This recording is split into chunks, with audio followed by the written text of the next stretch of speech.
Hello everybody, it's Jen for Trinity Stamps. Today I'm going to be using the Thankful Floral stamp set. This is an exclusive stamp by Trinity Stamps for the Scrapping for Less monthly card kit, and I will leave all the information to the card kit below in case you're interested in checking it out. There are only a handful of kits left, so if you love this stamp set and are a collector of everything Trinity Stamps, you might want to go grab yours quick before you miss out. So I've decided that I wanted to make a really pretty, clean and simple card today. So I'm going ahead, I'm stamping out the main floral image using my Lawn Fawn jet black ink onto some Kraft Cardstock. Now this is Nina Desert Storm. I went ahead and stamped out a mask just on some full adhesive post-it note paper. And I'm going to use one of the two separate leaf stamps that are in this little mini stamp set.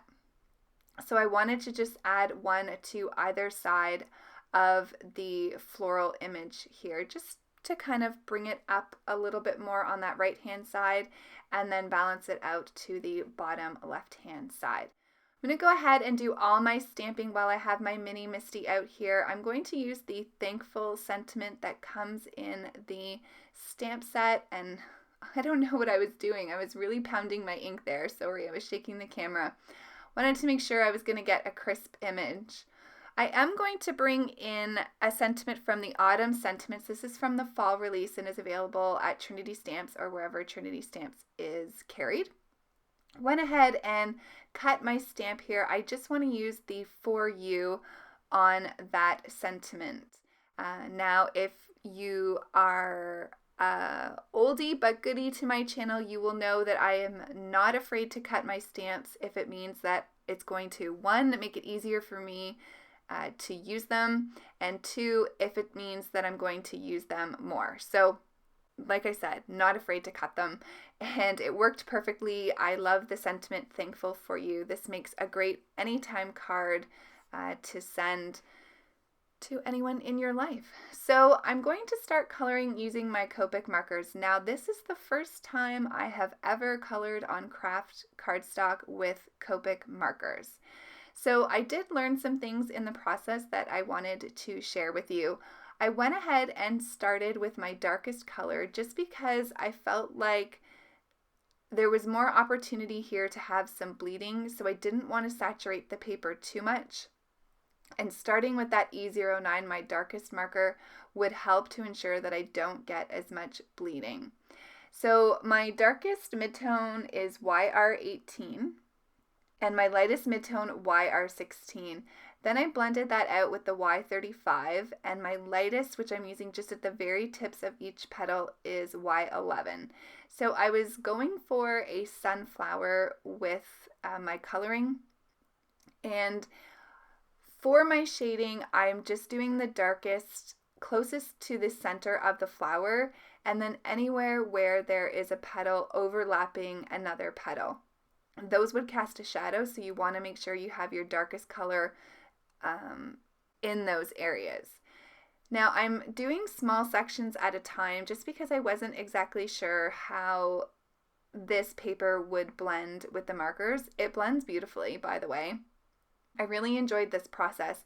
And so you can see there, I started with that sort of right hand side, and then I'm moving my way around, and as I get more comfortable, I'm kind of taking larger chunks at a time because I'm getting used to how the markers are working on the Kraft Cardstock. Once I get this first layer of color down, you're going to see here that I do play with it a little bit. So what I wanted to do with my first pass of the color is just kind of get those darkest shadows down, have a base of color with some shading, and then see what it looked like. So here I'm just going to finish up with that Y11, and then I thought that it wasn't blending enough. So I'm coming back in, I believe, with the YR16 this time, and then I'm going to blend that out more with, actually, sorry, I'm using the Y35, and then I'm going to use the Y11 at the tips. Now, This will give me a better blend and more of the color that I was looking for, but it still wasn't how I wanted to be. I felt like the blending wasn't quite where I wanted it, but I am going to just let it dry here for a little bit and see what it looks like once it dries into that paper. So I decided to move on to the center of the sunflower, and I'm using E49 as my darkest, E79 as my darkest midtone, E77 as my lightest midtone, and then E74 as my highlight or the lightest color that I'm using. So I went ahead and added my darkest marker around where those petals are bunching to the center of the flower. They would create a shadow. I also wanted some darker color where there were the lines or patterns already drawn into the stamp set. Now most of this will get colored up, but it does help guide me a little bit. I thought I wanted another dark area around the center of the flower, but then I felt like it looked a little bit funny with all that light color around it. So I'm going to go ahead again and add my darkest marker, bringing that out a little bit more this time, using more of the E79 and the E77 on a and on that second time not using the E74 at all. And I really love how that dark color just made the center of that flower really pop. I went ahead and used the darkest brown marker for those little circle leaves or little branch. And now I'm coming in and I'm doing the largest leaves in this little arrangement here. So for that, I'm going to use YG99 as my darkest, YG97 as my darkest midtone, the YG95 as my lightest midtone, and then my lightest highlight color is the YG93. Again, starting with the darkest color, laying that darkest color around the petals, and then I'm going ahead and adding the darkest marker as well to the veins on the leaves. And then with each color I use, I'm going to pull that out a little bit more, getting a nice soft blend, leaving that lightest area around the tips of the leaves. For these two leaves that I added, they kind of remind me almost of an oak leaf.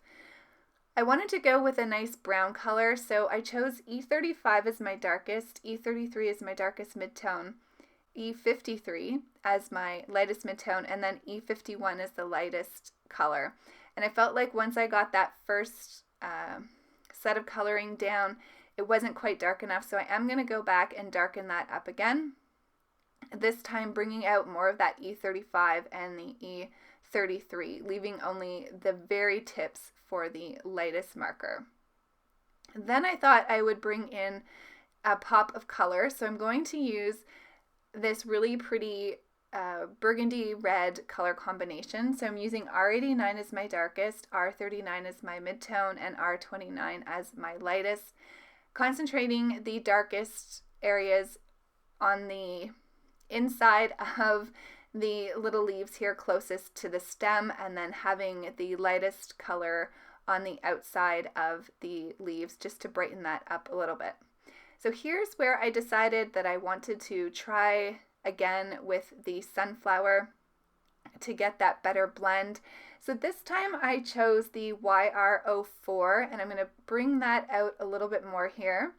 And then I'm using the YR24. I had no idea how well this would blend with what I'd already done, but I love how it turned out. That YR24 is perfect for the sunflower in my opinion.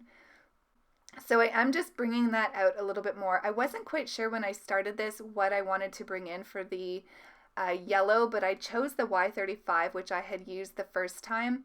And now I'm just going to go ahead and blend that in with the other colors that I just used. You'll still see the shading and the colors from the original colors that I put down. I think it just blends it out and gives that nice rich autumnal feel a little bit more, and I'm really happy with the way it turned out. Just to add a little bit of interest, I'm using my black glaze pen here to add in some of the details that were on the center of the sunflower, and I went ahead and added a bit more on my own as well. Here's a look at the finished card. I love how pretty this turned out. Loving the Kraft Cardstock, especially for autumn. and just loving this stamp set in general. I have a real affinity for sunflowers, so it was a treat to get to play with this. So if you love this stamp, head on over to Scrapping for Less, and I will see you next week for another video with Trinity stamps. Here's a couple more videos to keep you occupied until then. Thank you so much for sharing your time with me today. I really enjoyed having you. If you have any comments, please feel free to leave them below. Thanks everybody. Have a fantastic day. Bye.